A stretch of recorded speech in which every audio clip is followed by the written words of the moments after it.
Now we can see a new world coming into view. A world in which there is a very weak...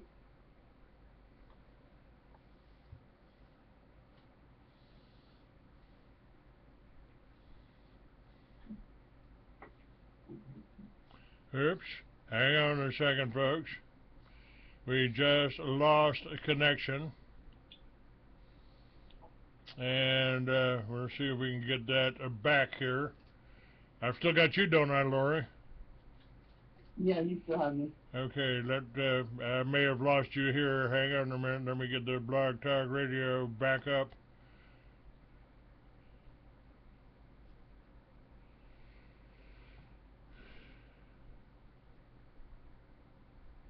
Welcome to Blog Talk Radio. Please enter your host PIN when finished. Press the pound key. To start your show now, press 1. To hear important... Since it appears you're calling back into a live show, we're reconnecting you now. Approached by Homeland Security or FBI saying, why are you going on the Clay Douglas show? My message to those guys, if they're listening this morning, is go get a cup of coffee, maybe you'll learn something. Okay.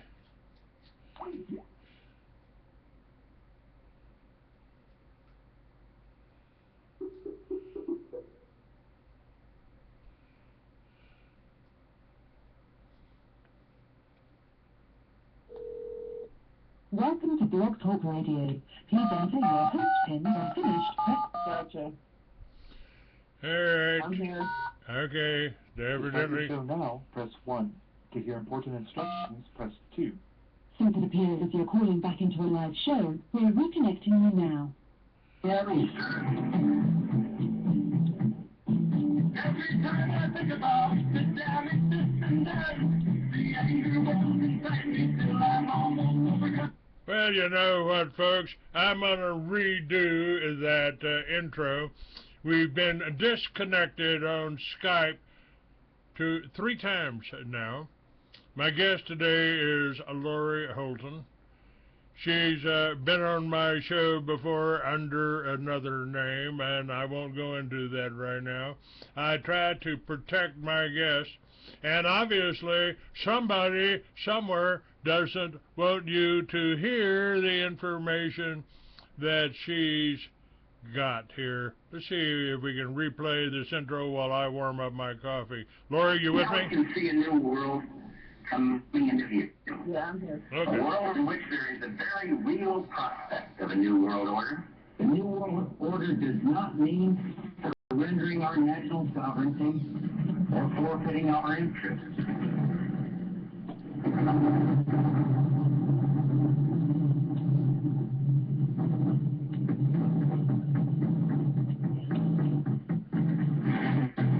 He took an oath to defend the Constitution of the United States of America.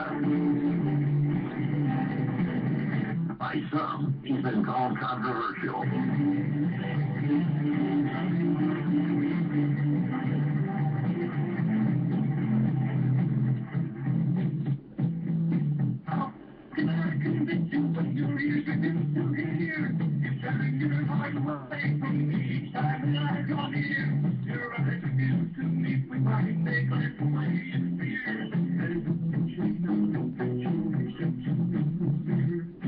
Now, keep in mind that some of my guests have been approached by Homeland Security or FBI saying, why are you going on the Clay Douglas show? My message to those guys, if they're listening this morning, is go get a cup of coffee, maybe you'll learn something. We both decided to vote. It's in the Constitution against all information, foreign and domestic. I don't recall there being an expiration date on that.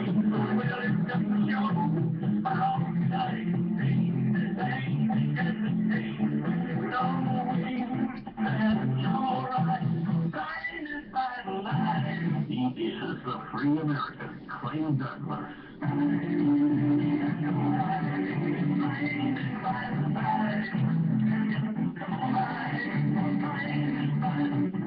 Catch the Green American weekdays at 7 a.m. Pacific, 10 a.m. Eastern. Every time I think about the damage this and that, the anger wells inside me till I'm almost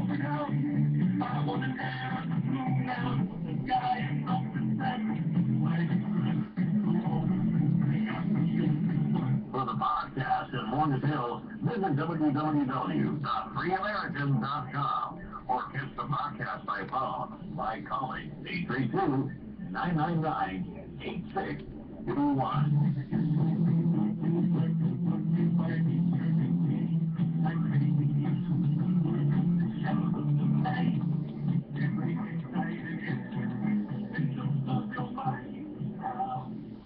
Good morning, ladies and gentlemen. Welcome to an interrupted version of the Free American.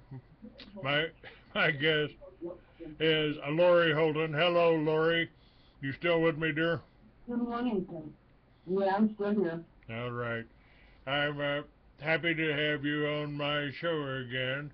And we have met and we know each other. So, and you're still alive. I really like that. You know, some of my guests, like, well, I won't even mention any names. A former representative of Ohio came on my show and was dead a week later. And this is extreme, but we are threatened. We are, and the enemy is out there. And they certainly tried to kill me after I put building number 7 on the cover of my nationally distributed Free American magazine. Obviously, they didn't like that, didn't want me to do that, and not only tried to kill me once, but 3 times, keeping me drugged for 3 months for 3 broken ribs, folks. Now, I got this article just yesterday, and that seemed to tell me that I needed to share it with my listeners, because you need to understand, folks, sometimes I feel, Lori, like I'm just the last soldier in a foxhole and I'm surrounded by a horde of enemies. And it's maybe that's just paranoia on my part, but I don't think so. And the article that I want to share was written by Lasha Darkmoon, who says, I'd like to start by saying that every statement you hear is a 100% authentic quote. Nothing has been fabricated. You can check out every word and phrase on the internet. The only bits you won't find already published are my own interconnecting comments. As editor of the article, I have allowed myself the privilege of taking part in this imaginary debate. The overall effect is at times surrealistic, and this is intentional. The entire 9/11 debate, after all, is an exercise in surrealism, replete with the most bizarre Alice in Wonderland logic. The mere fact that the chief suspects of the 9/11 crime have been allowed to investigate themselves make this only too clear. The aim of the debate is to pose and answer the question, who did 9/11? My own conclusion has already been stated elsewhere. Israel is a rogue state, is the rogue state that is arguably responsible for the greatest mass murder in history, the catastrophic 9/11. If scientific evidence and forensic logic are anything to go on, Israel has to be the suspect number 1 here, given its unbroken record of terrorism and its endless breaches of international law. Any country that can orchestrate such a spectacular crime and get away with it, while somehow managing to pin the blame on 19 Arabs with box cutters, is clearly a force to be reckoned with. Finally, I wish to apologize in advance for any offense given by this article. No offense is intended. My aim is simply to provide the reader with a wide variety of 9/11 quotes in a dramatic format that will hopefully have the maximum emotional impact. Now, here is a comment about Mossad in a report issued by the U.S. Army School of Advanced Military Studies, quoted in the Washington Times on September 10th, 2001, the day before 9/11. Wild card, ruthless and cunning, has capability to target U.S. forces and make it look like a Palestinian-Arab act. September 10th, 2001. And here's Dr. Alan Sabrowski, former Director of Studies at the U.S. Army War College. What we need to stand up and say that it is not only did the Israelis attack the USS Liberty, they did 9/11 also. They did it. He says, I have had long conversations over the past 2 weeks with contacts at the Army War College, at the headquarters Marine Corps, and I have made it absolutely clear in both cases that it is 100% certain that 9/11 was a Mossad operation, period. The Zionists are playing this as an all-or-nothing exercise, because if they lose this one, if the American people ever realize what really happened, they're done. Now, Lasha Darkmoon says, Mr. President, I can see you're not happy with this introduction. Would you like to make the opening statement for the defense? Barack Obama, lamely, I'm aware that there's still some who would question or even justify the events of 9/11, but let us be clear. Al-Qaeda killed nearly 3,000 people on that day. The victims were innocent men, women, and children from America and many other nations who had done nothing to harm anybody, and yet Al-Qaeda chose to ruthlessly murder these people, claiming credit for the attack, and even now states their determination to kill on a massive scale. They have affiliates in many countries and are trying to expand their reach. These are not opinions to be dated, these are facts. Tony Blair. There have been the most terrible, shocking events taking place in the United States within the last hour or so, including 2 hijacked planes flown deliberately into the World Trade Center. I am afraid we can only imagine the terror and the carnage there and the many, many innocent people who've lost their lives. For the moment, let me say this. Saddam Hussein's regime is despicable. He is developing weapons of mass destruction, and we cannot leave him doing so unchecked. Hugo Chavez. Don't be shameless, Mr. Blair. Don't be immoral, Mr. Blair. You're one of those who have no morals. You're an imperialist pawn who attempts to curry favor with Bush Hitler, the #1 mass murderer and assassin there is on the planet. Go straight to hell, Mr. Blair. Francesco Consiga, former Prime Minister of Italy. All the intelligence service of America and Europe know well that the disastrous 9/11 attack was planned and realized by the CIA and Mossad with the help of the Zionist world in order to pin the blame on the Arab countries and persuade the Western powers to intervene in Iraq and Afghanistan. And Abraham Foxman, furious, the head of the ADL, the Anti-Defamation League of B'nai B'rith, these hateful conspiracy theories rationalized and fueled global anti-Semitism. Perhaps the most notorious conspiracy theory of modern times suggests that 4,000 Jews were preemptively warned to stay away from the World Trade Center the day of the 9/11 attacks, a myth that quickly morphed into the big lie that Israel and the Jews were responsible for 9/11. Folks, that's not a conspiracy theory. That happened. Not more than 2 or 3 Jews were killed in the attacks on the World Trade Center. And British historian David Irving, sarcastically, were happy to report that the 4,000 figure dwindled eventually to 3, not 3,000, but 3, then 2, then 1, the unfortunate Daniel Lewin. Now, on September 12th, Lasha Darkmoon explains, the Jerusalem Post reported that the Israeli embassy in America was bombarded on 9/11 with calls from 4,000 worried Israeli families. This was a preemptive move. It was a sly attempt to deceive the public into thinking the Israelis were victims of 9/11 like everyone else. In fact, they were not. Nearly 500 foreign nationals from over 80 different nations had been killed in the World Trade Center. The large number of Israelis had worked in the buildings, and so a proportionately large number of Israelis could have been expected to die there. To give the impression that this was the case, President Bush, primed by his Jewish minders, announced soon after the tragedy that 130 Israelis had died in the towers.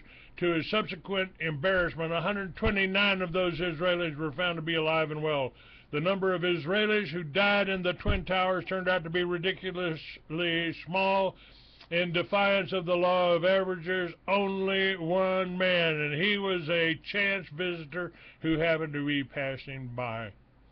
It appeared that hundreds of Israelis who ordinarily worked in the buildings or had business there every day had either been forewarned to stay away or by sheer good luck had been kept away by mysterious forces. In total, 3 Israelis died in the 9/11 attacks, 2 on the hijacked planes, and 1 in the Twin Towers, a casual visitor. The rest had been warned to stay away by the Odego messaging service. And coincidentally, Odego had a branch office only 2 blocks away from the World Trade Center. Even more coincidentally, Odego's headquarters were located in Herzliya, Israel, a town just north of Tel Aviv. Wonder of wonders, where, wonder of wonders, Mossad is also quartered. Alex Damidas, Odego's vice president, admitting Israel foreknowledge these messages, said something big was going to happen in a certain amount of time, and it did almost to the minute.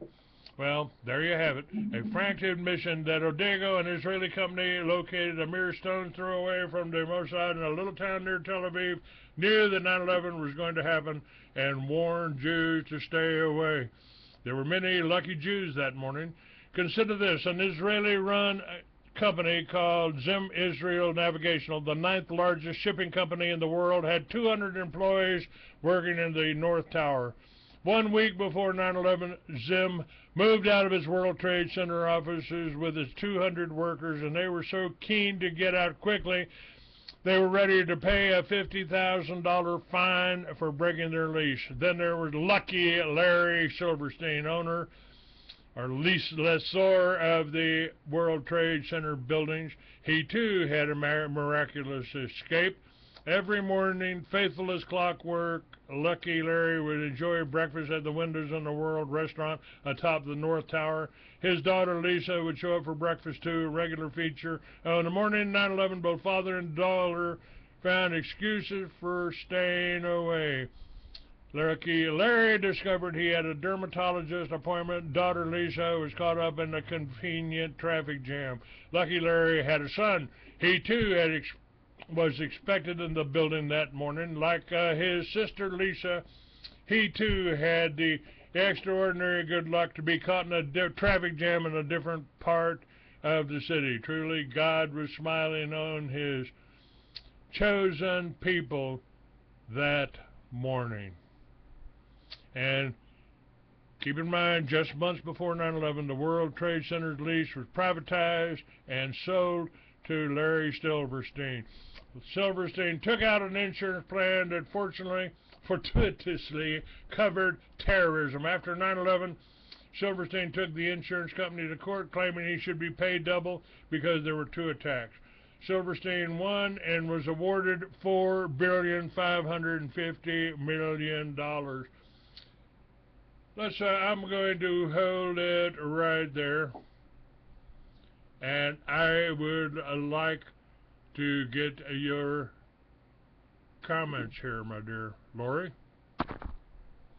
Lori, by the way, you were in the banking business, and I think the threads and to this, not only does it lead to the Jews, the buildings, the people that controlled these World Trade Centers that leased it to Larry Silverstein didn't even sell it to it. They leased him to it for $500 million.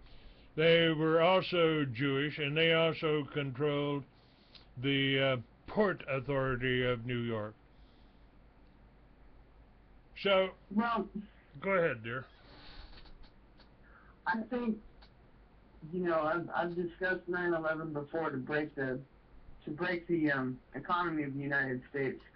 But what there's the other situation going on with the extraterrestrials, and things are all tied together. Did you ever see the ship that was right by the World Trade Centers? Have you ever seen that video? It's really obscure and difficult to find, but there was a ET ship by the Trade Centers at the time of the attack, and I saw that one time secretly from some contact a long time ago, and I think the school of thought is, well, we've talked about the reptilians before. For thousands of years, they've been working on the Book of Revelation scenario. They want mass chaos and destruction with nuclear war, everybody coming to a head. This is what the Draco reptilians want, and there could have not been more of a catastrophe than the World Trade Center. But if you look at, and nobody's ever talked about this, if you look at Revelation 18, that's where John, and I believe he was channeling a reptilian in the spirit, he was talking about that there will be no more shipments of goods and silks, and I've got the quote here, we could read it, but it just reads exactly to the World Trade Center. In 1 hour, there will be no more trade. When that happened, all those ships and that were ready to manufacture goods for Christmas that year were shut down. Our economy was shut down. And this is what they want. But I believe that it's not only the Zionists, which I prefer to call them, but they're tied in with the Queen, those bloodlines. They're tied in with the Vatican. It's all for more control and fear. We've discussed fear before. And what a catastrophe to ignite this movement toward complete destruction in the Book of Revelations. I mean, you know, we were blown away by 9/11, but now they've done such a good job of geopolitical engineering that people aren't taking to the streets with ISIS, but they are the populace is starting to wake up, okay, which is good for the good ETs out there that are flooding energies into this paradigm right now for the shift. We have global movements. Arab Springs was a good example of that, and last year we had a lot of folks in the United States in movements, you know, for police brutality. So we do have some good things. We're seeing cameras that the police officers have to wear now, which I think is a good thing. How do you feel about that, Clay? I think the police brutality is part of the whole New World Order thing. I think they have sent these officers over to Israel to be trained, at least their commanding officers, and they are organizing a campaign of fear. They want you to be afraid, be very, very afraid. Be very, very afraid. This is what they want. They feed, if there are extraterrestrials out there, and I've told one of my friends who talks about the Greys that I think he loses credibility every time he talks about them. But if there are ETs out there, and I don't doubt that there are ETs, and I don't doubt that they have some effect on our world here, possibly, you know, they, I call them possibly interstellar drug dealers, because what's more valuable than gold? Cocaine, heroin, and every ancient civilization, every one of these ancient pyramids is located in a prime drug producing area. So maybe they are. Nevertheless, you know, 100,000 years ago, somebody was here, built civilizations, built cities, built pyramids, and used us, human beings, to go down in the mines and get it. So, but that's all a speculation. and I've even written novels about that. But that's all speculation. I deal with reality, and the reality is these Israelis, these Jews, for 3,000 years, minimally, have been trying to run us, to control us through their religions, through their idols, through their trade, and through their cunning. The Mossad, their motto is warfare by deception. So that's all I've got to offer you on that. I'm dealing with reality. The reality is this 9/11 was brought down. That and this was done 2 or 3 days ago on my show.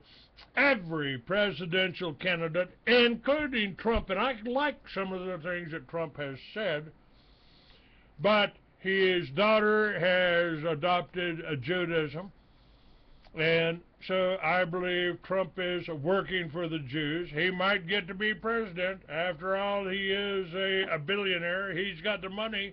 He doesn't need their money. So, and he is saying some of the right things. So maybe it'll work. And Jesse Ventura is another one that is considering running for president on the libertarian platform. But either way, they keep their hand in and they finance both sides.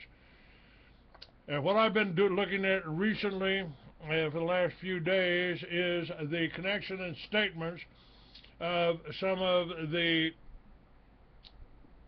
Germans that worked with Hitler, Hitler's quotes and Fetter's quotes. And I believe what we've got, the best chance we've got, is to follow in their footsteps. There's no need to reinvent the wheel. The anti-federalists from Germany, there was anti-federalist party in America. The Jews control all the media, so they stopped it. And this is why I started the Free American in the first place, Lori. Because I knew when the newspapers came out and tried to demonize the parents of the 17 little children murdered at Waco before 9/11, there was something wrong with our press. This is why I started the Free American, and this is why the listeners out there ought to be supporting this show and the Free American. They didn't succeed in killing me, but they did succeed in stopping the hard copy of the Free American. I don't know. I don't know if I answered your question, Dylan. I think we're just having a free-for-all today, and that's fine with me. But I decided to come on your show in my own name because I'm not going to be about fear anymore. I'm finished with that paradigm. I think what we need to do, and what I'm seeing in mass consciousness, we're all connected. In physics, there's something called a torus, and every living thing is a torus, and it's a spiral around every living thing, and we're all connected. And when these groups promote their fear campaigns, it affects everything on the globe. But what we are seeing, if we could talk about some good things, we're seeing people rising up into peace protests. And I think you can agree, we've seen a lot of it last year, and it's had an effect on getting the police to wear cameras on their uniforms. And how wonderful is that? They can't just use these little, they're going to be recorded. They're going to be held accountable. And I think that on the other side, we've talked about the Pleiadians, and I'm pretty big in as far as an experiencer with the ET movement. The good forces that are working have been. Well, I'm sure. Have you seen where the ETs have shut down silos from nuclear silos? Yes, sir. Yes, ma'am, I have. Well, I think that what's happening is we have to first of all, forgive people around us that tick us off and things like that. We have to say that maybe their growth isn't to a point where we can understand it, but let everybody live and let live, and let's see the good in people and what we can do. And for me, my Lord, to have a level of forgiveness and be at peace about the fact that I've been targeted is probably the most difficult thing I've ever done in my life, considering it took my son, set me up. I mean, it's just been that way, but I'm one of the global bankers walking around, you know, and we don't know for how long, but I just know that I don't want to stay in that fear vibration. I'll do anything to move to a white light around me and stay away from those folks that are judgmental and have something to say. I mean, the only reason folks become judgmental is because they're really looking at themselves, you know, what they need to change, in effect. And if we can, but I wanted to talk about your Liberty Villages, because I think there's a huge coalition of Americans now that just aren't satisfied with the status quo. They're researching. Our mass consciousness is changing. If we can start to work toward social development, in fact, Brazil has a model where socially folks are getting together and they're part of a cooperative with manufacturing corporations and so forth, where they participate and get a part of that. That's a beautiful scenario for us. And Liberty Villages, that's your ideal, where folks can come together and work together as a cooperative and create social change. I mean, you're just ahead of your time. Actually, I'm way behind. I am way behind, because Feder, I was studying Gottlieb Feder, who was had a lot of influence behind Hitler, and I found out that in Germany, in Europe, they were doing something called, and I'll look up I'll try to find the name of it here, but it was basically a sustainable community, a farming community, and this was Germany and Feder that were trying to do this. So they already had it over 60 years ago, almost 100 years ago, in America. They created it. They've got the names. When I find this thing here, I will. It'll have the links on it. For these small towns, small villages, small towns that, and I've said these Liberty Villages are all across America.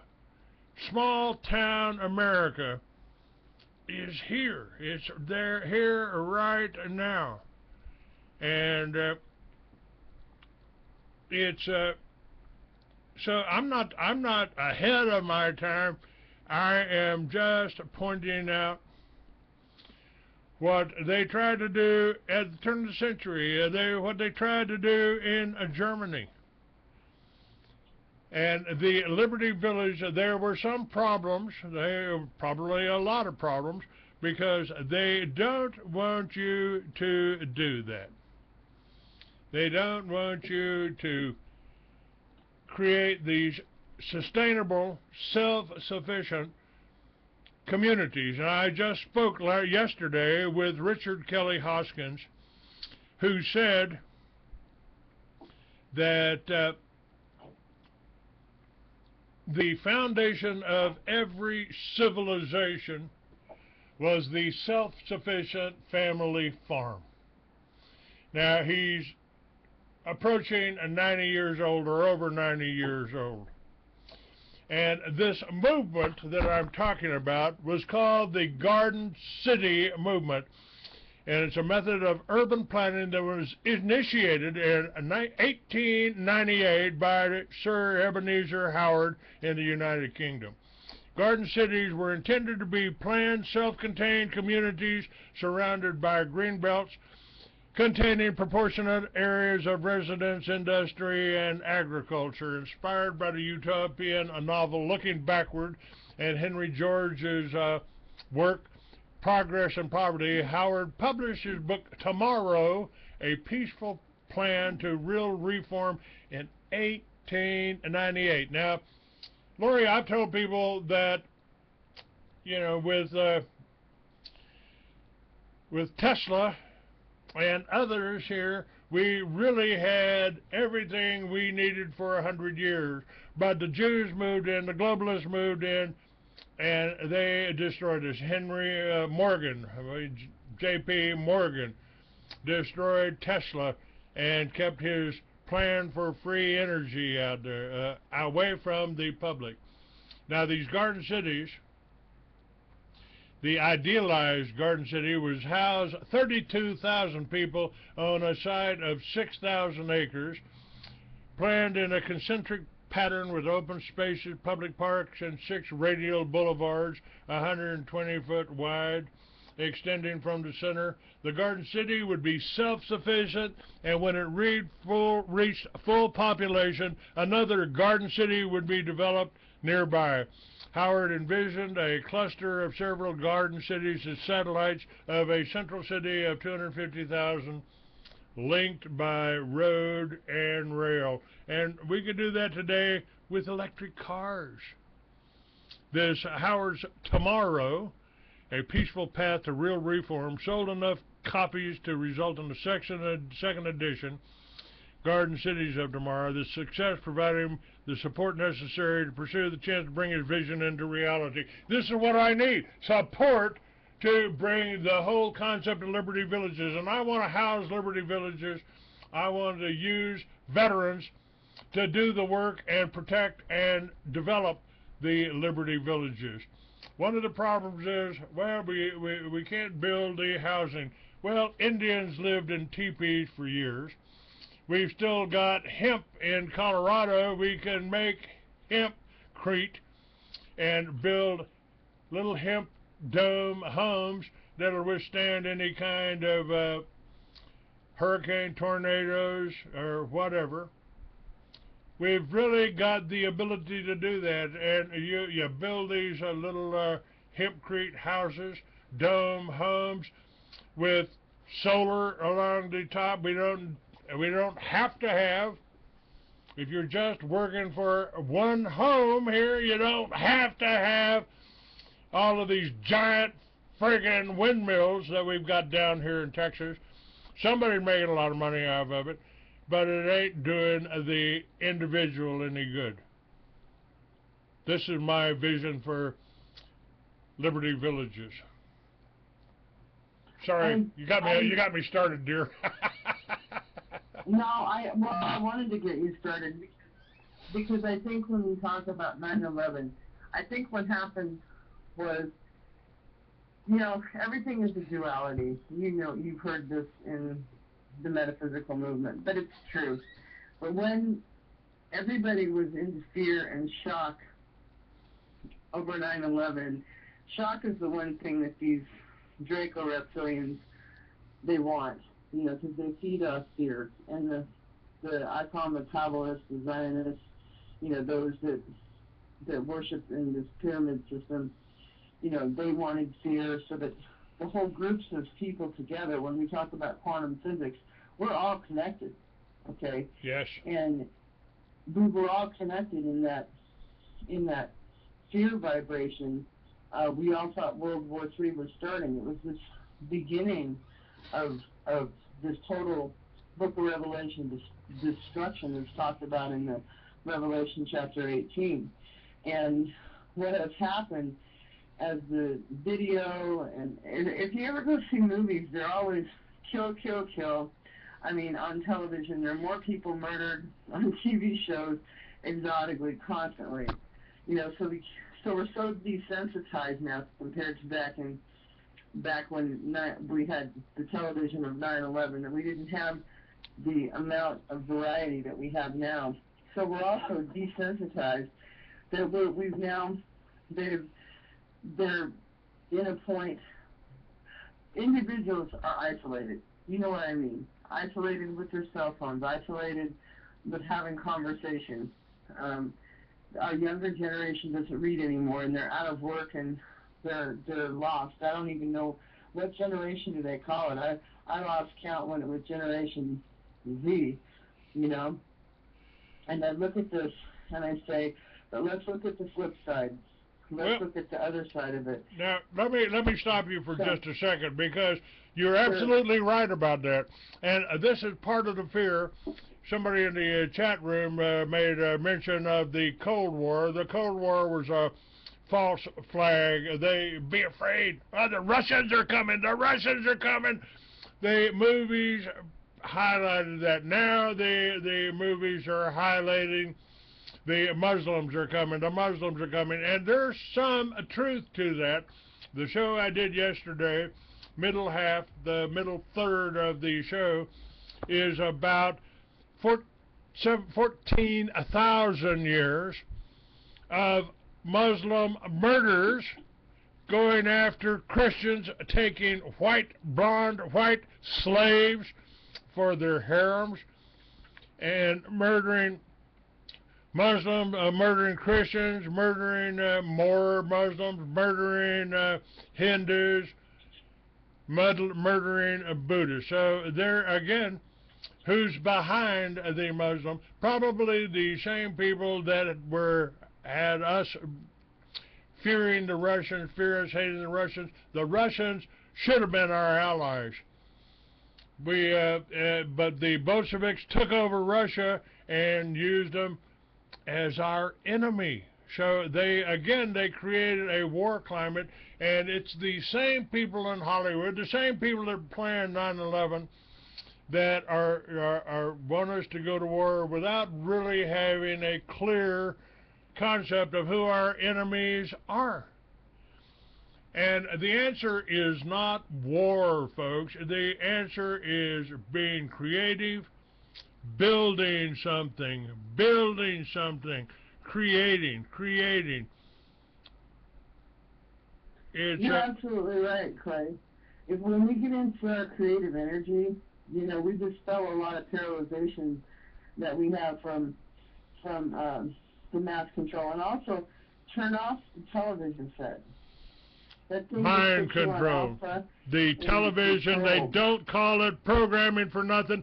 I've told people in the militia, what you need to do is take your weapon out, clean it, load it, and shoot the goddamn TV. You'll be a lot better off. Right. If you want to watch Netflix or something, you know, you do 10 hours a week of TV. Keep yourself educated. Keep yourself looking at documentaries. If anything is, when something, and this is where we're moving with the vibration of the planet in this fourth dimensional energy, as we do have contact, and when you start to feel from your heart something that's true for you, feel that, you know. Give love vibration to people. I mean, say hi, and be sure to thank the checker at Circle K or Walgreens or CVS or wherever you go, you know, Rite Aid, you know, say thank you for serving me today. Thank you for the good work you do. You know, those people, they get treated by a lot of people like scum, like they're owed something. They've got a job like everybody else. They're trying to make it like everybody else. Try to be thankful to the people around you, you know, and you'd be surprised that when you give from your heart or give a little something to another person, how much your day will change. And if we can make social change just a little bit at a time, if we have people doing these kinds of things, then look what was accomplished with all the mass protests on the police shootings. Now they're wearing cameras. That was change in the social movement. Arab Springs was a social movement. People around the world are socially moving to make change against things they don't believe in. So there is a flip side to this dark paradigm. And we have to recognize You know, turn off Dateline and murderers. Turn off all this murdering, killing TV programming crap. You know, do something positive, like try to read. You know, read a book. Write something. That is, you know, your brain. that's another thing here. This is where we need the free American. I am, you know, I've got a lot of information, a lot of resource, but you get tired of reading Clay Douglas. The magazine, and I have the magazine restarted at freeamerican.com. You get articles, you get other insights. This from Canada. Let me just share this with you, because I ran this, I saw this, and I kept it. Living a better way. Imagine that you woke up one morning and the struggle was over. The laws were changed and you're finally free to start living a better way. Your right to an income is now guaranteed for life. All income taxes have been abolished. Profit and interest are now illegal. If you choose not to work, the National Endowment Fund will provide a basic income for you. If you can't find work, you can easily start your own business. No money or debt will be needed up front to get it started. As long as you respect others and contribute your talent to society honestly, you will be free to do whatever you want. But if you try to cheat others by lying or stealing, the penalties will be severe. There are 3 ways to channel your contributions to society, all of which pay exactly the same amount. Go to school, start a new business, work for an existing enterprise. In school, you're free to explore and develop your own personal interests and talents in the order of importance that you define for yourself. As you increase your knowledge and skill, the collective wealth of society also increases. Self-development and learning involves work, so it's only right that you be paid for your efforts. If you fail to achieve acceptable grades, you will have the opportunity to switch courses, but the amount of time that you will be paid to learn is limited, so please don't squander it. If you choose to start a new business or wish to become self-employed as an artist or a professional, you will need an honest, realistic business plan. You will not, however, need any of your own private capital or savings or the private capital or savings of another person. You will need to have your business plan approved at a public bank. If you need help preparing your business plan, there are paid programs at school to assist you. Once your business plan is approved, all the money you will need to launch your business will be created as public investment capital by the public bank.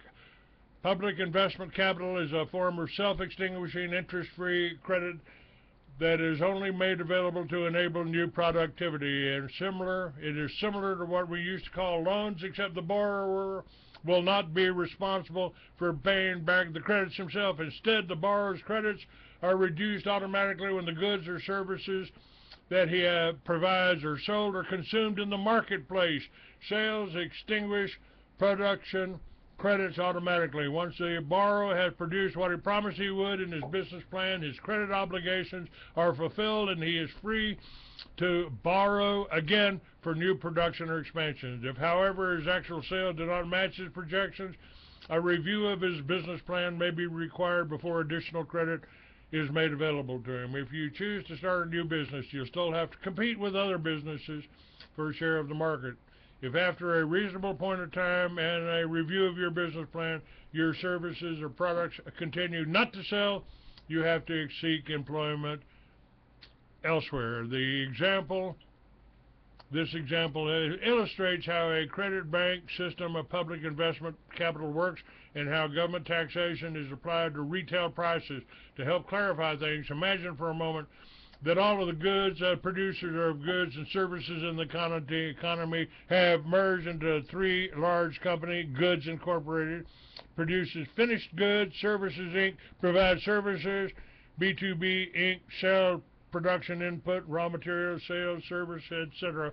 to businesses only. To keep the arithmetic simple, each company employs 1,000 workers, and all workers earn 1 unit each for their labor contributions. It doesn't matter what each labor unit is worth.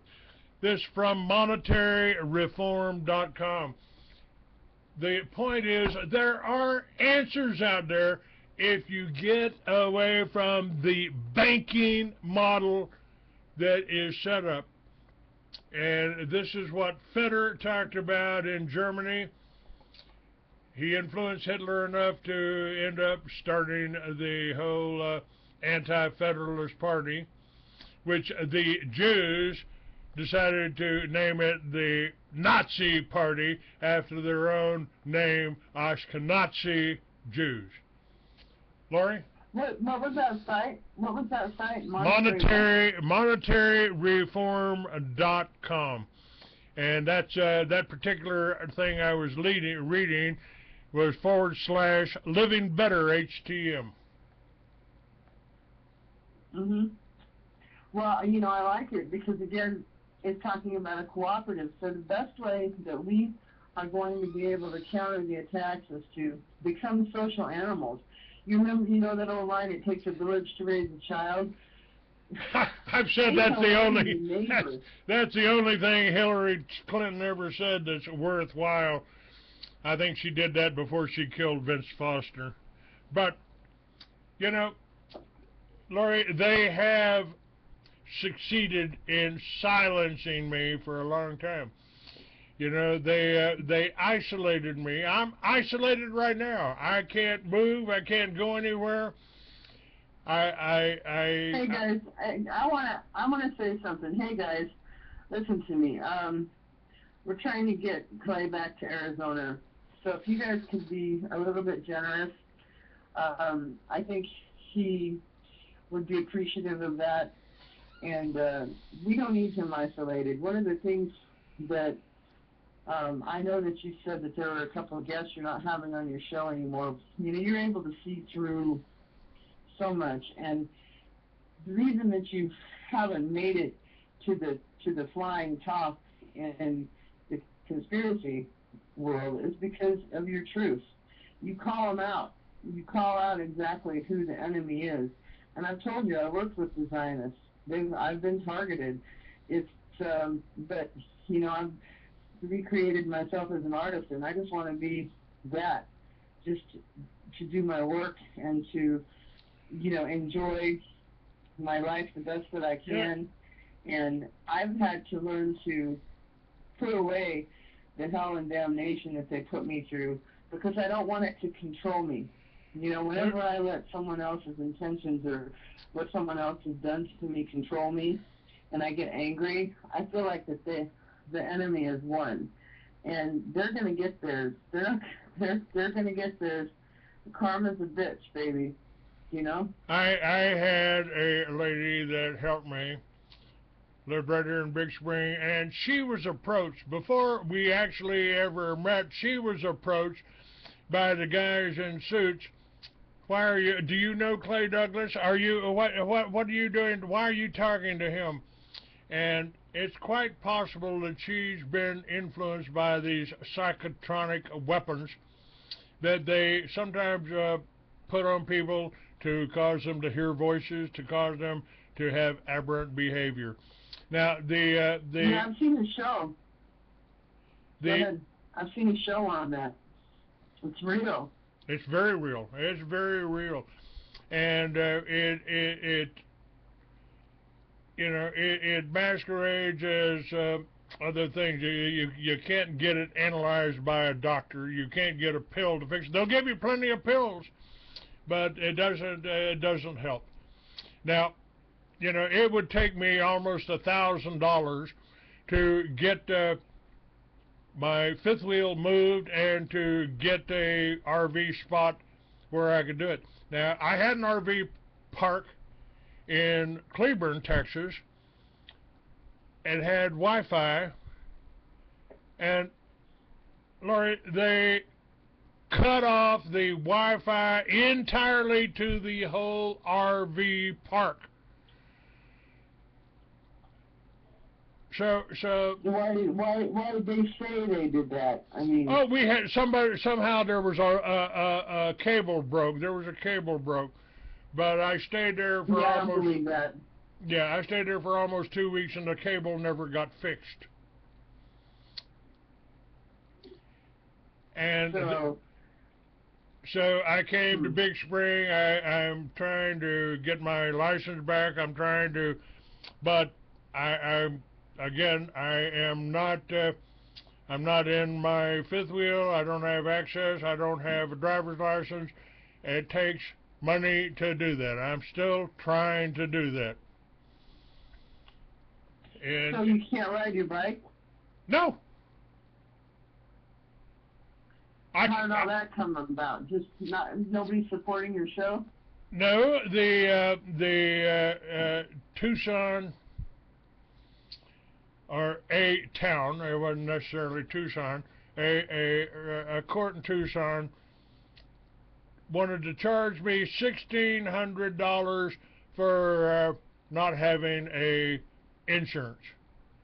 And I had the insurance, and I sent it to them, and I filed an appeal, and my appeal was denied 3 times.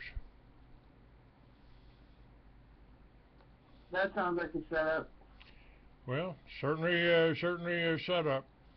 So, but you know, it's and I even had somebody go into court in the town where the ticket was, and I sent a relative in there, and they still denied it. He took the paperwork to show that I had the insurance when they gave me the ticket.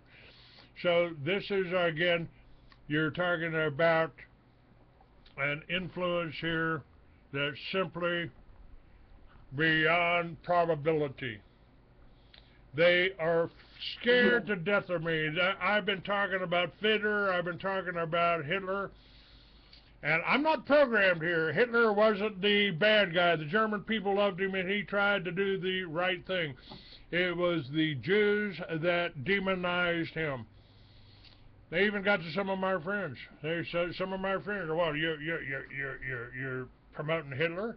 I'm promoting his concept. I'm promoting what he did for the people, the German people. He didn't want the war on England. He spared the English soldiers. He could have killed thousands of them. He didn't. He did not want to fight England. He had a peace. Offered peace, offered peace, offered peace. And it was Federer that came up with the whole Garden City type of economy. Here's how you can live. Live in a small town.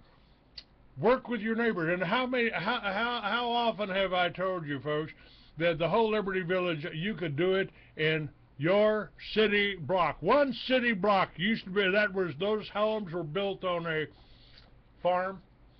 Grow food, not grass. Put solar on the roof of every home in that block. You don't have to bring all of the electricities in with using Morgan's copper wire. You don't have to do that. You can generate the electricity right there in your home, and with enough batteries there, and Tesla Motors are building a big factory to produce these batteries. This is the wave of the future. You need to get with them. You need to get these batteries in here. This is going to be the way successful people, happy people live in the future. This whole Cold War was a scam. This whole Third World War that they're trying to string up with Russia in the Ukraine, it's a scam. They thrive on war, and they love you being afraid. Well, like I said, I want to say something. This in the metaphysical movement, there's a huge thought process going on out there. The Draco reptilians have taken off. They're off planet. This is just residual energy, and I want to tell them, I say, have you looked around? Have you seen ISIS and the death and destruction? And I'm concerned that people aren't putting things. They're not able to put things together with they're so, our press is so controlled. I mean, you only get what they want you to see on television, people. You only see what they want you to see. You don't see 1/10 of the news. I mean, it's not all negative. There are good things that happen, but I can't agree with you more. Since I moved, Clay, I mean, when I was living in Phoenix, boy, I'm going to tell you, I could feel the towers they have, the cell phone towers that they have that look like palm trees and everything like that. I could feel the penetration of those what do you call it, psychotronic devices that program people to anger. This is what they want on Agenda 21. Everybody that lives in big cities and just you can just feel the energy in a big city. If you get out a little bit more remote, you find that people work together, and it's a lot easier to make friends. I mean, it was a shock to me when I moved away from the big city because I've always been a city girl, but I don't desire it. I desire to meet people one-on-one and have a conversation, and there are friendly little towns out there. That's the other 2,000 people or something like that. That's the other thing, Lori. Go ahead. You were absolutely right about the isolation. If they can isolate me so I can't talk, and they do that. I would go into the Austin Truth Seekers meeting. That's put on by a friend of mine. They would send some woman in there. Well, yeah, my grandmother was Jewish, and disrupted, tried to demonize me, tried to drive me out. That keeps us apart. Divide and conquer is the oldest thing out there. It's the oldest. Machiavellian. And that's what they want to do. They don't want you listening to me. They don't want you realizing, like David Koss. David Koss is on here in my chat room, and I've been out to Venice Beach and parked my Harley on his driveway, and we went down and got a beer together. We've been friends ever since. I don't agree with him on everything. I don't, he talks about the Galactic Federation and all that, and until they give me a ride in one of those UFOs, I'm not going to give them any credit. So, but I mean, I have the same response. Yeah, have you given your soul to Jesus? Well, when he shows me some ID, I might do that. Until then, I'm not giving my soul to an unseen force out there. Some of the gods. That's a wise decision. The gods that are out there are not necessarily the good guys. This God Yahweh that some of my friends pray to, he may not be the real God that holds your atoms together. That's the real God. And Jesus told you can do what I do and more. God is within you. You can talk to God. You don't need a priest or a rabbi to translate for you. That's a scam. In my opinion. Inside, and then you go from the microcosm to the macrocosm, and that's where we're all connected. It's all inside. In quantum mechanics, As above, so it is below. And I can communicate. You give me a hair on your head, I can communicate with you. The witches had it right. Exactly right. I've done that. I know that's true. But the point is, I don't use that in the wrong way. I don't do anything bad to you. I don't do anything that's not good for you. Have you ever heard of something called earth ships? Earth ships? Oh, yeah, I've seen those. But I also wrote about the UFO that was termed an Earthship that the Atlanteans built to survive the last passing of Planet X, or the conjunction where Mars and Venus came too close to planet Earth and created the flood. I think these ships were built, I think they were crossing this planet around the planet for thousands of years, and probably still are. But so I remember on one interview we did, we talked about that you saw somebody turn reptilian in front of you. Who was that again?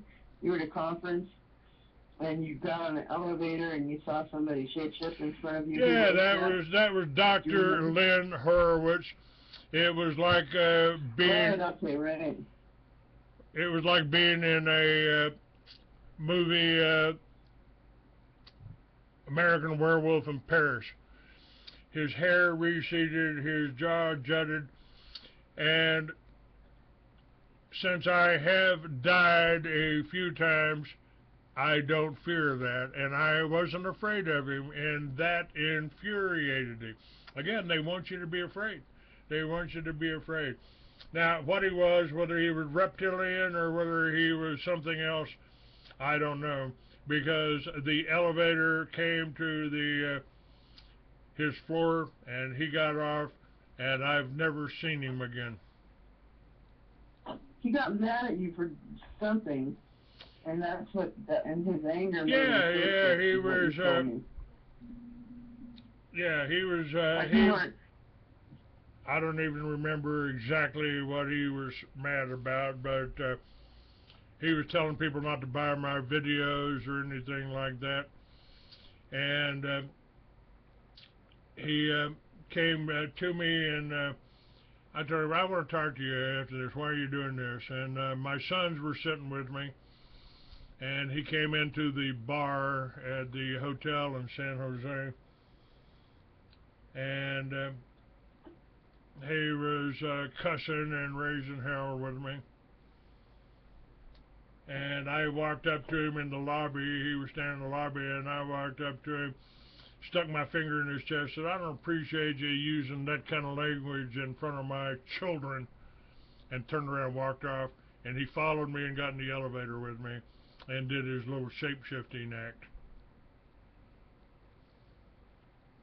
I'm reading on here. Dr. DeCharge said, get ready for September 28th and December 6th. I'm just wondering what Dr. DeCharge is on your chat room is talking about. Well, supposedly his friends in the UFO, and I haven't seen him in the UFO. He hasn't either. So I don't know what that is or what that's about. And if you remember in the Bible, Jesus told you no one knows when it's going to happen. Well, we can look at this. You know, there's something I want to read in when we get back to September, when we get back to 9/11. It said, and the merchants of the earth shall weep and mourn over her, for no man buyeth their merchandise anymore. The merchandise of gold, silver, precious stones, and pearls, and fine linen, and purple, and silk, and scarlet, and wood, and all manner of vessels of ivory, and vessels of most precious wood, and brass, and iron, and marble, and cinnamon, and odors, and ointments, and frankincense, and wine, and oil, and fine flour, and wheat, and beasts, and sheep, and horses, and chariots, and slaves, and the souls of men. The fruits that the soul lusted after departed from thee, and all things which were dainty and godly departed from thee, and thou shalt find them no more.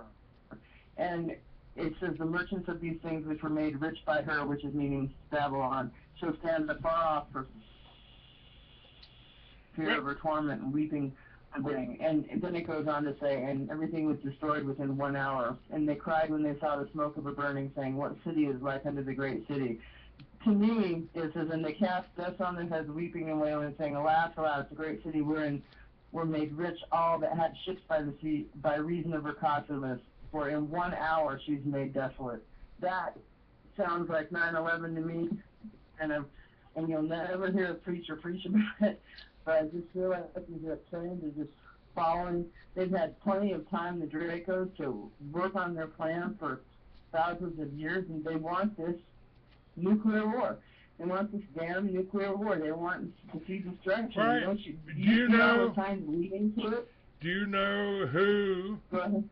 Do you know who builds all of the atomic weapons that the United States and Russia have, and Israel? It's the Jews. They own all. They build it all. And they want Armageddon. They have convinced the Christians that this is God's will for Armageddon. That's what they're trying to put together. The Russian people and the people of the United States have to join hands and say, no, we're not going to do this. And this is why Putin is being demonized. Now, the same way Hitler was demonized, because he is standing up to this Jewish oligarchs. Mm-hmm. Despotism. Let me go on. Let me go on here. I promised I would do this on the second hour. Yes, on the 9/11. How many Americans still believe in the outrageous lie that Al-Qaeda did 9/11 when there are so many Jewish fingerprints all over this crime? Seymour Hersh said, we lie about everything. Francesco Cossiga, former Prime Minister of Italy, said, I have always said that the intelligence agencies of the leading nations of the world are certainly very well that the official version is a fraud. The largest media networks are also aware of the 9/11 hoax, primarily because of their fundamental role in perpetrating this fraud on the people. The people are always the last to know. And Abraham Foxman, again, the ADL, it is incumbent upon all good people who reject hateful conspiracy theories and anti-Semitism to stand up and speak out so that these unacceptable views remain marginalized and relegated to the far fringes of society and the darkest corners of cyberspace. And let's go to Kevin Barrett, who's been on my show, ignoring Foxman. Recently, Seymour Hersh, America's top mainstream investigative reporter, broke the news that the U.S. government's claim to have killed Osama bin Laden on May 2nd, 2011 was a big lie. There's not one word of truth in it, he said. Hersh went on to criticize his longtime employer, the New York Times, and other big media outlets. He said big U.S. media outlets should be shut down for lying to the American people. Lying has become the staple. Kevin Barrett says other mainstream journalists agree that the U.S. government story on the Osama bin Laden and 9/11 is a big lie. Sherwood Ross, an award-winning journalist who has worked for the City News Bureau of Chicago, the Chicago Daily News, and for Reuters and other wire servers, told me this in a recent radio interview. Sherwood Ross said it's very doubtful that Muslims were behind 9/11. I don't think 9/11 was an Arab conspiracy. I think it's an American conspiracy to overthrow the government of the United States and install what is becoming a police state. Kevin Barrett says Ross has explained that American journalists are no longer free to expose even the most outrageous falsehood. Sherwood Ross said you don't see any serious questioning by the mainstream media. I thought one of the tip-offs that it was a put-up job was when a cameraman from a little weekly in Pennsylvania went to the site where the airline supposedly crashed on 9/11. He said, I didn't see any airline there. I saw a hole in the ground. I didn't see any bodies. I didn't see any wreckage. There was no wreckage. Reporters who worked in the press room at the Pentagon went out on the lawn and they couldn't see an airliner. And Thierry Mechain, a famous French author, said, how does a plane 125 feet wide and 155 feet long fit into a hole that was only 60 feet across? Kevin Barrett said, I asked Ross whether he's allowed to express views in his mainstream articles. Sherwood Ross said, absolutely not. You won't see me quoted nowadays by the Associated Press. And another leading American journalist, Paul Craig Roberts, has also been banned from U.S. mainstream media for telling the truth about 9/11.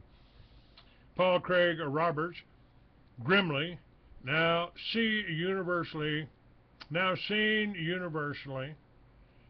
as a lawless warmonger and a nuisance, Washington's soft power has been squandered. With its influence on the wane of Washington has become more of a bully. In response, the rest of the world is isolating Washington. Kevin Barrett says Dr. Roberts served as Assistant Secretary of Treasury, won the French Legion of Honor and other awards for his contributions to economics, has been a regular columnist for Wall Street Journal, Business Week, and other mainstream publications. But since he spoke out about the controlled demolition of the 3 World Trade skyscrapers on 9/11, Paul Craig Roberts has been put on the mainstream media's no published list. And he says, goes on to say, Paul Craig Roberts said, one of the worst things that's ever happened to America was when President Clinton allowed 5 companies to concentrate, buy up the American media. The so-called media is no longer the media, doesn't tell you anything. It's a propaganda ministry, the Ministry of Propaganda. The passport of the alleged al-Qaeda mastermind Mohammed Atta was miraculously found intact among the ashes of the Twin Towers. And rather than writing for the mainstream media, Paul Craig Roberts is now exposing the fake killing of Osama bin Laden.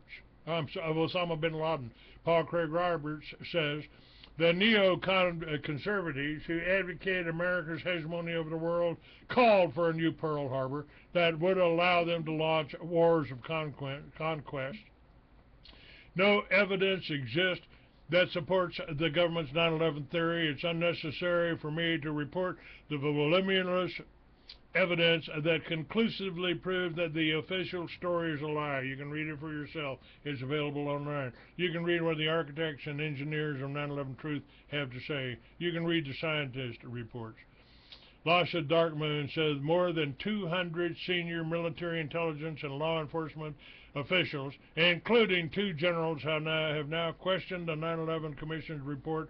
They've been joined by over 1,500 top architects, engineers, 250 pilots, aviation experts, 400 university professors, and 250 survivors and their families.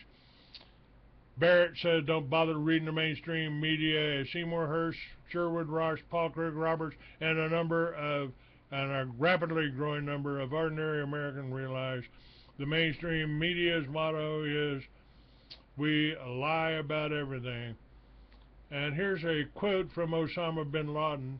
As a Muslim, I do my best to avoid telling a lie. I had no knowledge of these attacks. Professor David Ray Griffin is the author of 11 books on 9/11. All the proffered evidence that America was attacked by Muslims on 9/11 appears to have been fabricated. So Darkmoon says it's hard to see how the Muslim hijackers could have been involved given no CCTV pictures exist of the hijackers anywhere in the airports. Moreover, there's no Arab names on the flight list. No boarding staff were prepared to testify to having seen any Arab-looking person boarding the planes. Above all, there's not a single post-mortem indicating any Arab dead bodies at the scene of the crime. On the other hand, the passports of one of the alleged terrorists, Saddam al-Sakami, apparently came fluttering down to ground zero where the FBI found it intact. Amazing, isn't it? Lori. Yeah, everything was disintegrated by implosion, and then they just happened to find that. I mean, I think a lot of people are questioning 9/11, and it's things like this that are going to bring us together. And until we can do peaceful protest. I think Gandhi was successful at that. I think Martin Luther King was successful at that. And I'm seeing more people. The Occupy movement was another movement that was successful. And I've been doing some research on social change. And there was a guy named Alexander Shevesky that he related the events of the sun cycles to the reflection in social reforms and in insurrection or peace. And he had like four quarters, like during the sunspot, minimums and maximums. the 3 years of minimum excitability, 2 years of growth, 3 years of maximum decline, and of maximum change, and then 3 years of decline. And it's very interesting of how we, as people, are influenced by the planet. Wouldn't you say so? We're influenced by the sun a lot, electromagnetically, and the moon. Do you know anything about that kind of thing, Clay? No. Repeat that. What was the question? I'm sorry. We just got back up Crusade Radio, and we're still broadcasting on Truth Radio. Go ahead, dear. There's a lot of activity, and what happens to Alexander Sandusky? He was banished for 3 years because he related the Russian Revolution to sunspot activity, and all frequencies of the sun have increased, and they carry different light spectrums. Hold on. Everything that you said broke up just then. Somehow they didn't want that information getting out. Try that again. And by the way, folks, this David Ray Griffin said that the FBI claimed while searching the streets after the destruction of the World Trade Center, they discovered the passport of one of the hijackers. For this to be true, the passport would have had to survive the collapse of the North Tower, which evidently pulverized everything in the building into fine particles of dust, except the steel and now Sukhami's passport. And of course, the passport of the alleged Al-Qaeda mastermind Mohammed Atta was found among the ashes. How could a tiny, undamaged passport be found in the rubble of 2 skyscrapers, each more than 100 stories tall, when buildings, office furniture, and computers could not be found? Nothing that could have embarrassed the U.S. government survived the explosions. Even the indestructible black boxes containing flight information had been completely vaporized, contrary to the law of physics. Even more miraculously and conveniently for the U.S. government, 2 charred passports of alleged Al-Qaeda terrorists were found in the rooms, almost as if someone had placed them there on purpose. Now, what was this second? I caught something about the Russian Revolution. Well, there was a Russian scientist named Alexander Shizevsky, and he the events that he chronicled with the cycles of the sun, and the sunspots giving a direct correlation with events and wars and social reforms, insurrection or peace, or the rise of new leaders. And there was a link between these events, and he just a little bit eluded it to the Russians, and the Russians put him in jail for 30 years because they didn't want to think that it had anything to do with the revolution. And what's interesting is our sun is going into a quiet time. We're not having 11 years of sunspots, so I think it's going to be interesting to see if we can have any quiet time or people working together, because they're not so influenced like they normally are. And Shevesky, he said that there's, during the 11 years, there's 3 years of a lack of unity, indifference, tolerance, and then 5% of historical events happen during this time. And 2 years after that, then 2 years of origination of new ideas, a push to centralize on ideas, and the masses begin to unite. And 20% of events happen during this time. The 3 years of maximum excitability, discovery of solutions, and 60% of masses, they're more impatient with the status quo, and the masses want to unite and reclaim new leaders to appear. So the bottom end of that is the decline in excitability, and the masses push for final changes, and things calm down. So peace is often prominent during this period, and in the third period. So, you know, the sun, as the sun evolved, can it be a transponder of information to sentient beings, as the sun is an Earth system. So I think it's very interesting, in in this period, because we do have these rises, and we are all affected. But I think being able, if we don't get sunlight, if we don't get fresh air, if we compartmentalize and tune into the dadgum cell phone all the time, and TV all the time, we're not able to pick up like unity, people growing together like this.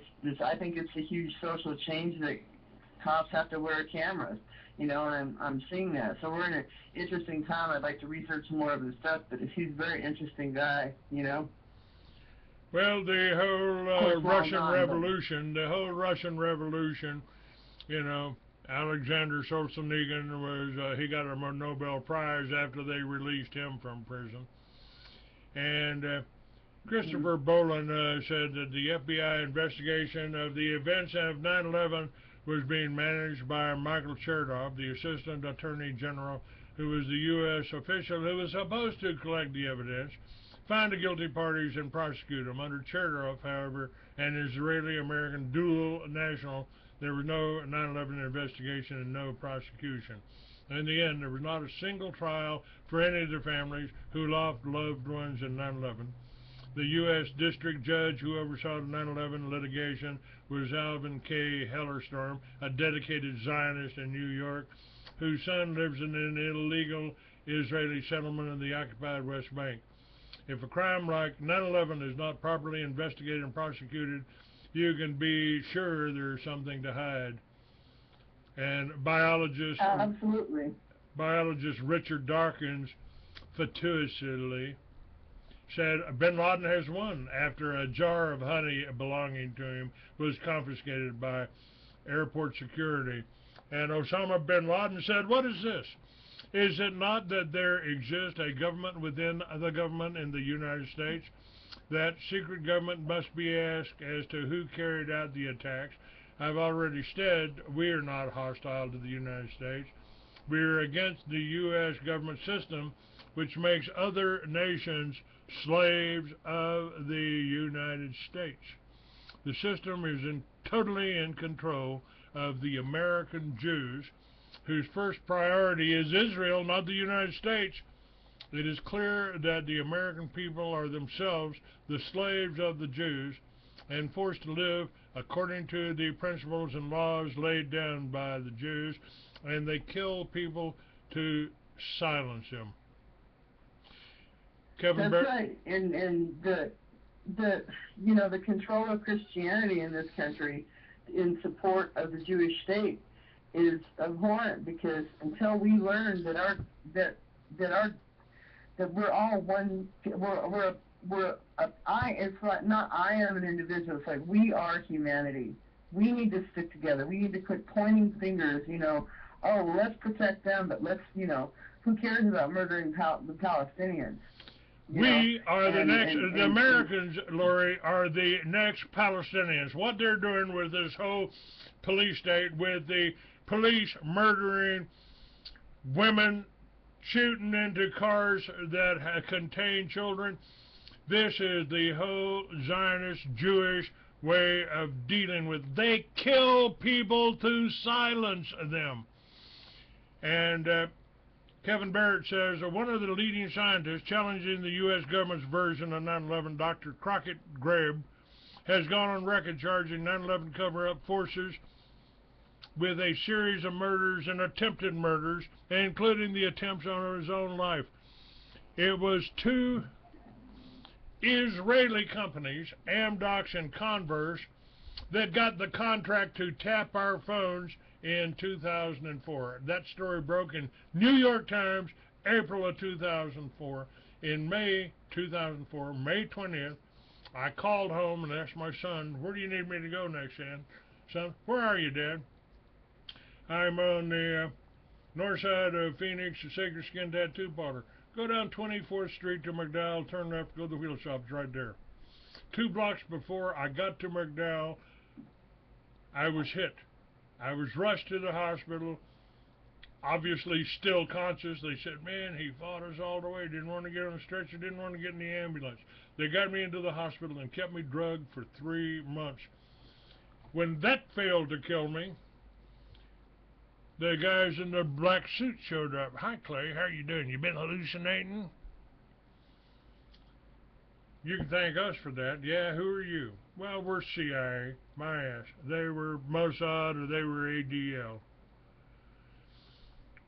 Well, you're the only one that talks about them on almost every show, and you know, I mean, whereas others should say globalist because they're afraid to. They don't want to stop their money train. I mean, you know, they've stripped me. Okay. I mean, they've set me up and stripped me for years, and I'm finally so damn tired of them. I'm not even afraid anymore. I've gotten over it. I realize that, you know, I have to speak truth. But what I was talking about, the sunspots, how do we know, you know, all the governments have these technologies. How do we know that they don't start BS when there's high activity and the people are easy to manipulate in engineering? When my book came out, Mystery Babylon, The New World Order Unveiled, that revealed all this, including the Mossad and George Bush drug smuggling operation, Operation Watchtower. They were going around in the biker community telling people I was selling that book to raise money for a snitch named Huevos. So, you know, this is, again, the way they operate. They try to come up with something, anything, to demonize anybody that's telling the truth. They didn't want the biker, and they're afraid of the bikers. That's why they killed 9 bikers in Waco, opened up on them in a parking lot in a restaurant, Twin Peaks restaurant. And this was right after I came to the Austin area. They didn't want me talking to them. They're scared of the bikers. They were scared of what I did. That's when the black suits came in. We don't like you publishing that Arizona Thunder Riders. Why would you care about a motorcycle magazine? Well, you got a big audience, and you paint a rosy picture riding a motorcycle. We don't like that. I see. Does the term tough shit mean anything to you? Get out of my hospital, man. And frankly, you know, that, yeah, I was hallucinating, but it wasn't nearly as good as that acid you brought in the 60s. Right. So, where do we go from here, Clay? Well, I don't know. I mean, look at ISIS is created, okay? ISIS is a created game. Israeli, wait a minute, Israeli Secret Intelligence Service. That's what ISIS is. It was created by the CIA, created by the same people that created Al-Qaeda, and that's just something to scare you and that they can use to demonize the Arabs. And isn't it strange? Well, isn't it strange that ISIS has never attacked Israel? Of course it is, and let's look at this. You know, as they have, you know, shut down the economy, the youth have nothing to do. So what do? They've got to do something. So they get radical and join these organizations and become brainwashed in these organizations and carry out these agendas that are completely controlled, you know, by higher ups. I mean, it's really sad. I want to say to the studio audience, I think it's important that we don't support companies that don't support American businesses. I got up here and I wanted a cable service, you know, for internet, and I talked to Pakistan for an hour, and I refused to do business with this company because we have enough youth out of work that they charge so much money for their service that I won't support it. Our youth need jobs here. People need jobs here. When we take them out of the country like that and have phone rooms in Pakistan, we're not supporting the United States. It's criminal. You know, I just wanted to bring that up because we need to support each other. You know, and people, if you're not ordering Clay's stuff, go ahead and do it. You know, it's important. Get the information. You can listen to YouTube all you want to, but Clay has hardcore evidence, and he's one of the oldest in the conspiracy circle. You know, he's one of the grandfathers of this. So I think it would behoove people not to support you.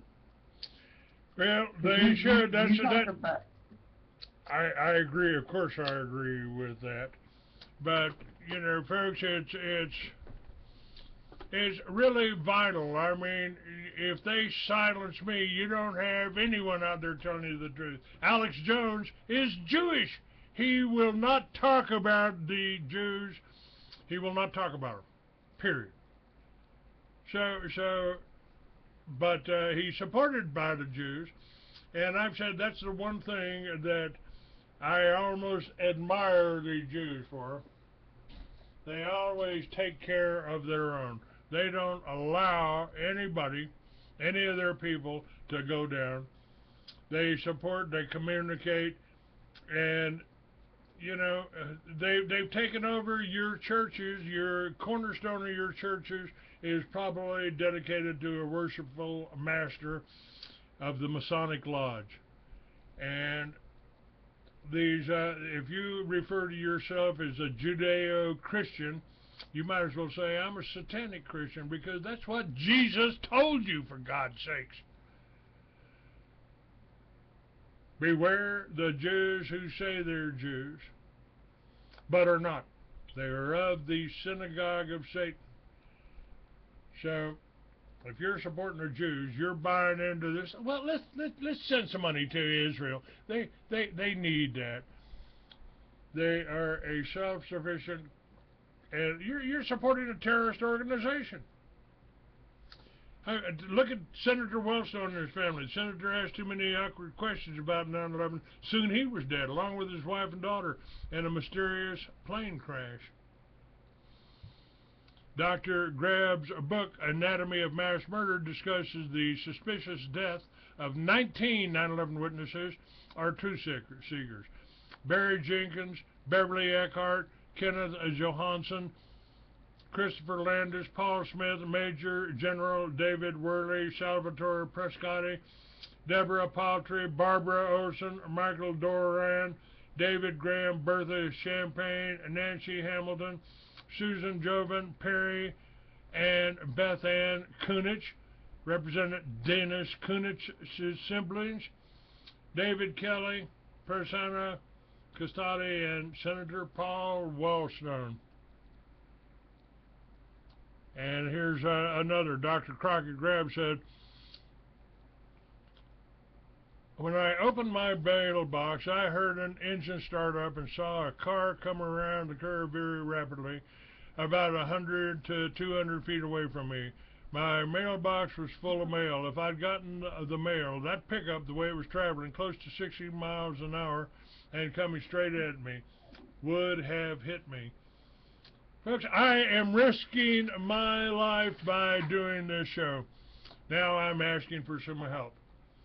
We need to get organized. We got the answers. Liberty Village is an answer. If you've got property, I know the place that's got the teepee. I know I've got the instructions how to make hempcrete. We could do that in Colorado. I've even got a church, THC Ministries. They tried to stop that too. They put the gentleman who started it after he came on my show, they put him in prison and held him for 2 months, 2 years without a trial. They're afraid of the hemp, and I've been talking about hemp and financed Jack Harrow while he wrote The Emperor Wears No Clothes. He made a difference. One man made a difference with his book. I helped sell the book.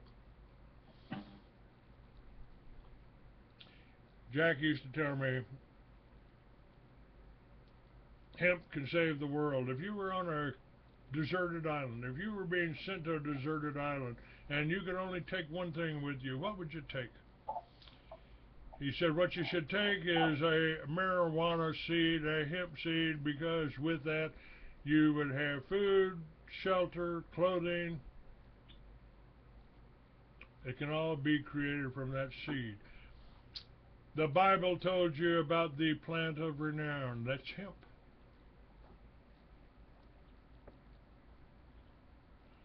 There's another plant I recently discovered, that a tree actually, is called moringa. You can drop a seed in water and it'll purify the water. It does so many things for amino acids. They eat the whole tree. It's moringa, and it's a fascinating tree, and it can help cure world hunger. You plant it, and within 2 years, within 1 year, you can already reap the benefits of it. In 2 years, it's producing pods. Between hemp and moringa, there's so many solutions together that we can all have. This is why I really like the idea of Liberty Villages. I think it's a great idea. There's a lot of people down in Quartzsite. It turns into 4 million travel trailers. Just people living that lifestyle. A sustainable lifestyle, and it's so much more of a pleasing idea than living in a compartmentalized city, but getting banged with psychotronic weapons and interfering with your chi, with your auric energy. I mean, I would find it really hard to live in a city again, live in a big city, because it's, well, I would like that. I'd like to be able to move out of the city, but I need some people around me. I need some support here. I need some donations. We could actually, matter of fact, I put this up on my website, that we're not really doing anything new. The garden villages that I told you about, that's the Garden City movement. Look that up on your thing, and this whole thing about the rebel flag, I think that's pretty interesting, because I think we are to use that flag and start a fetter. Hang on a second, let me get this done. A federation, anti-federalist, an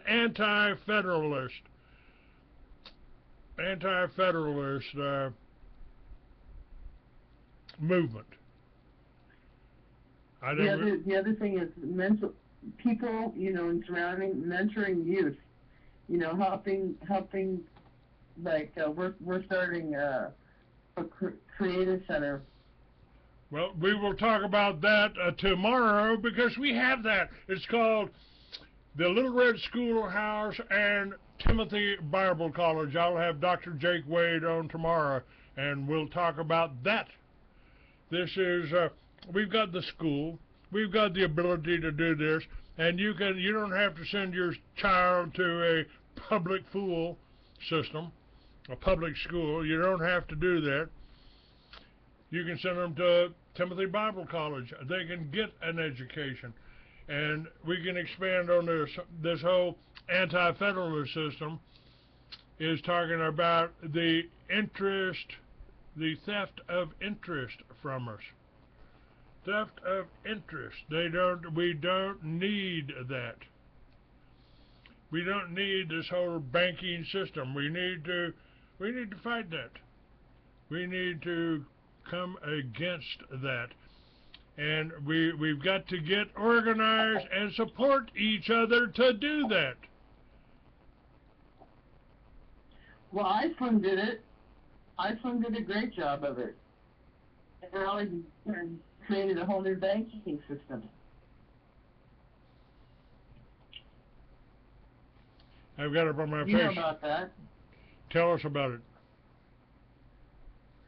Well, Iceland, they had their own, banks and merchants were all of their people, and then their leaders were out of office, and new banksters came in and privatized banks, and all of Iceland rallied against it and put their own leaders back in office and had their own banks come in and freed themselves of the banksters.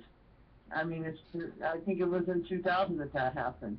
And it was very interesting that there's enough of us in this country that if we rally against the banks, support your local credit unions or whatever, because, I mean, the takedown of the banks was the biggest thing. Now we just have, like, mega banks. We don't have banks of the people anymore.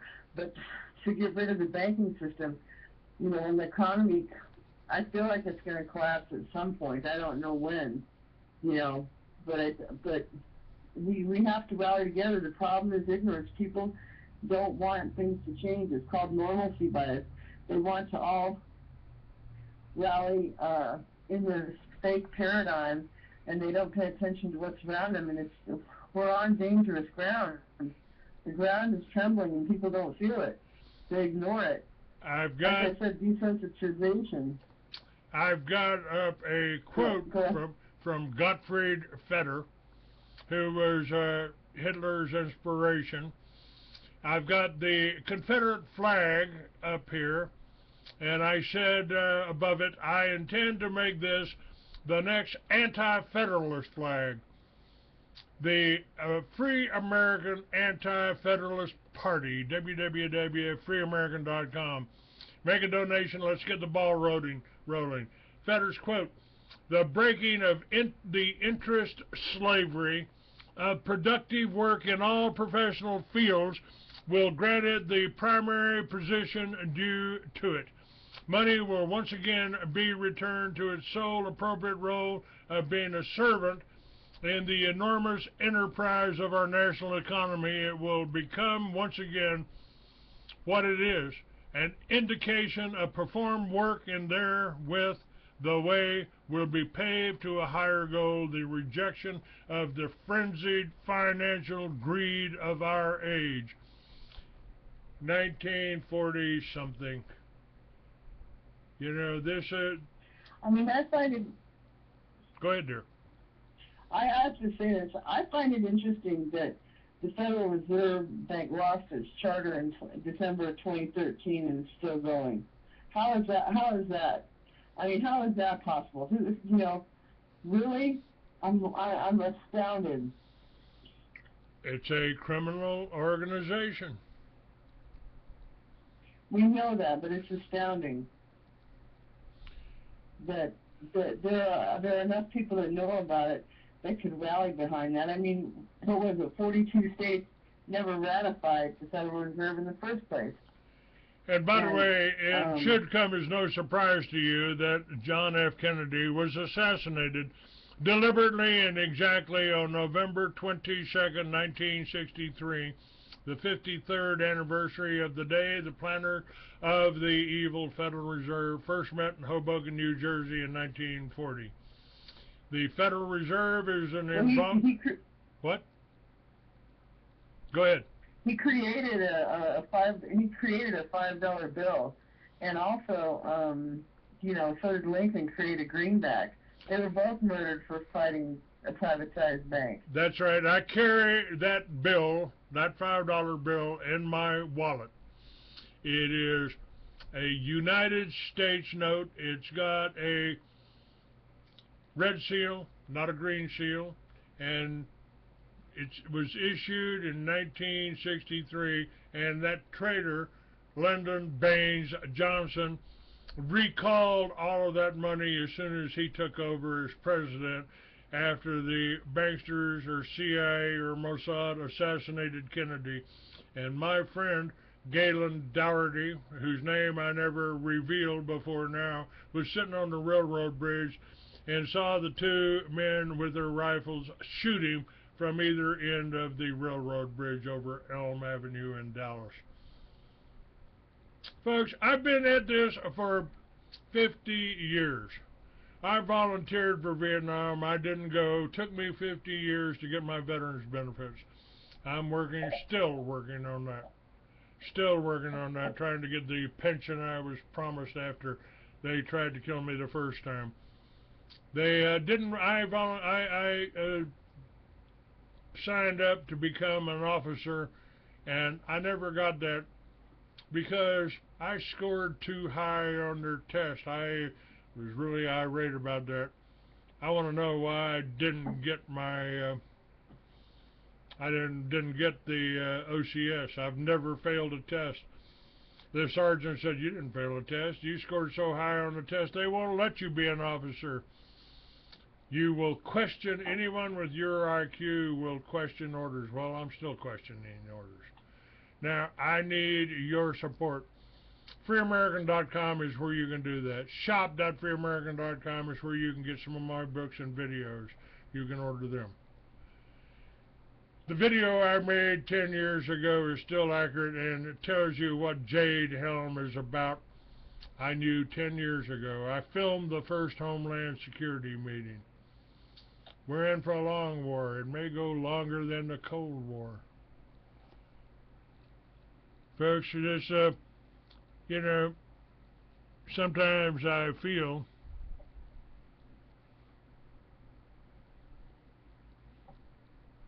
Go ahead, Clay. You feel sometimes I think that God just put me here, and He gives me all of this information, all of these stories. I said in the 21st century, I believe God's alive and well and uses the internet.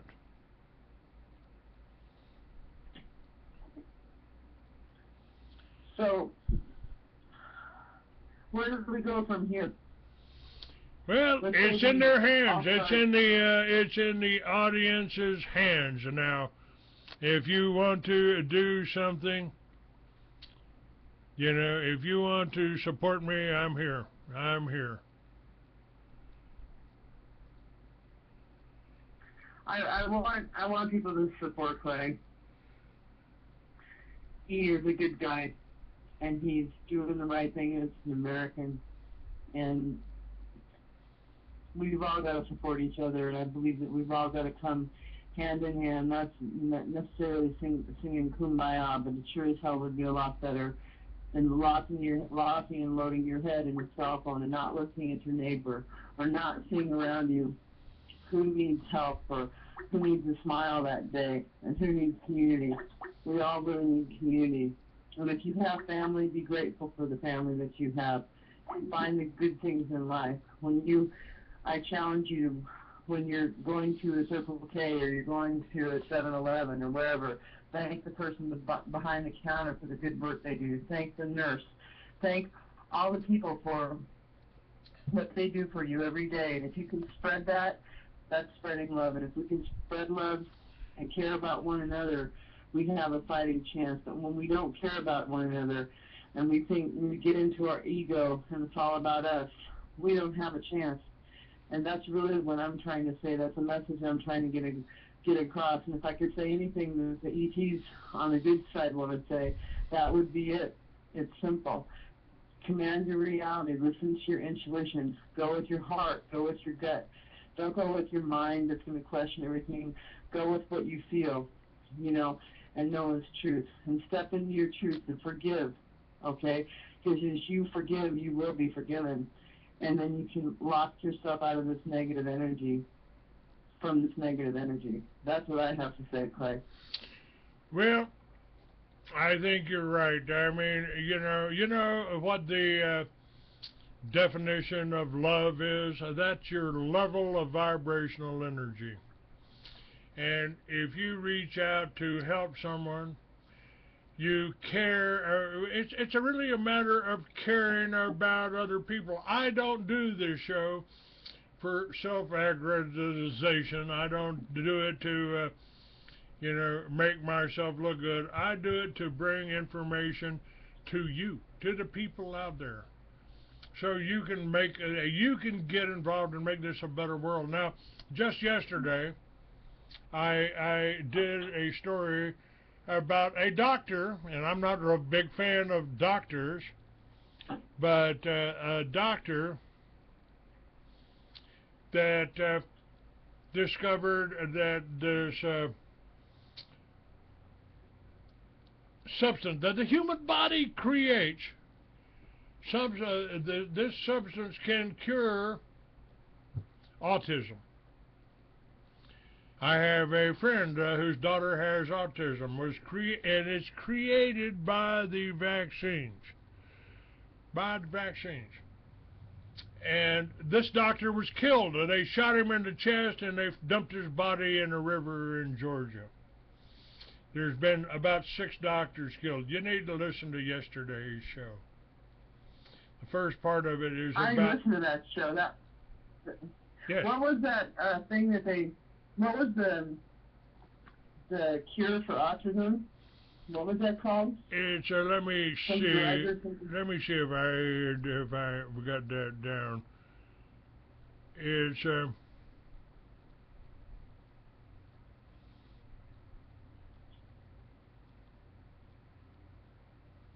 It's FMAC or something like that. And cancer therapy. Let me bring that. GCMAF. GCMAF. GCMAF. Yeah, Okay. capital MAF. Is it And the links are on my site. Or is it something? Well, it's a substance that's produced by the human body, but they were producing it in England and some foreign countries. United States banned it, and then the doctors that were aware of it, they killed them. That's right there on Dr. The industry in autism is $137 billion a year. They don't want to cure anything or help anybody with it. They just want to make more money. And that's right. This stuff can cure cancer and it can cure AIDS. They don't want that. They don't want that. They just don't want it, guys. And this is what I've tried to tell you about and tried to warn you about. True, Clay. I think we talked about a lot of diverse things today, and I always like it when we do that. Hey, everybody out there, support Clay. You know, he needs it right now. We want to try to get him back to Arizona. So, right? It would take about $1,000 to do that. So, Arizona, Colorado, even some places in Texas, if we've got communities that want to make a difference. If you can work together, then I'm interested in working with you.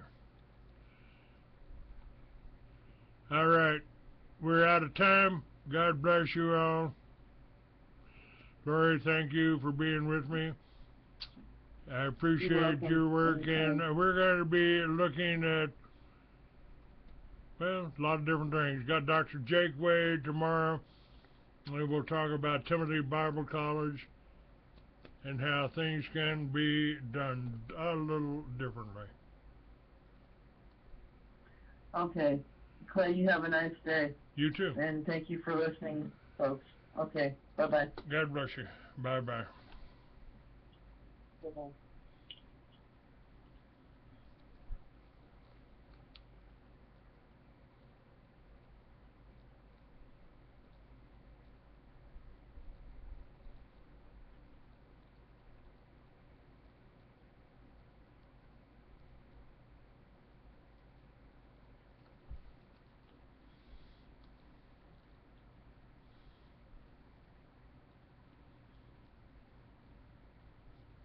Thank you.